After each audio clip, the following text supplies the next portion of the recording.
Bonjour Rémi Legrand. Bonjour. Vous êtes associé chez Eurogroup Consulting et président de Consulting France. Consulting France qui vient de publier une étude sur le marché du conseil en France. Alors première question, quel est l'état des lieux que vous dressez ? Le marché s'est retourné positivement depuis 2013 et depuis donc le marché du conseil suit une croissance continue et qui s'accélère. Elle est de 8,5% en 2016, elle était de 6,3% en 2015. Et par ailleurs, les perspectives livrées par les cabinets de conseil sur 2017 sont plutôt bonnes et elles sont entre 10 et 12%. Quels sont les moteurs de ce dynamisme ? Est-ce qu'il y a un besoin de conseil accru face à la transformation numérique ? Oui, la transformation digitale, sans conteste, porte l'activité.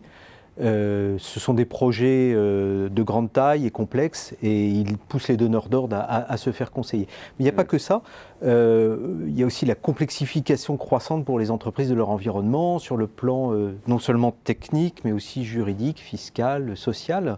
Prenons pour exemple le secteur des services financiers, mais on voit que c'est quand même le premier secteur qui fait appel au conseil. Et c'est un secteur qui a connu une grande avalanche de réglementation ces dernières années.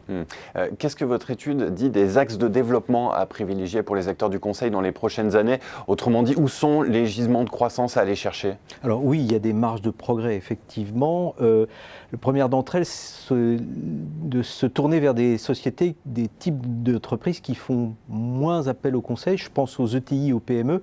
C'est par exemple ce qui fait la grosse différence entre la France et l'Allemagne sur le marché du conseil. Je rappelle que le marché allemand est 2 fois plus important que le marché français. Donc là-dessus, on a des marges de manœuvre. Mais il n'y a pas que ça. Je pense aussi à la transformation de l'État et à tout ce que peut apporter le conseil pour accompagner cette transformation. Là encore, les comparaisons sont défavorables à la France. Et puis, d'une manière plus générale, les entreprises ont besoin de plus en plus d'expertise très large, que ce soit sur le plan de l'organisation, des ressources humaines, de la technologie. Et là, sont autant d'opportunités pour les sociétés de conseil d'apporter de la valeur à leurs clients.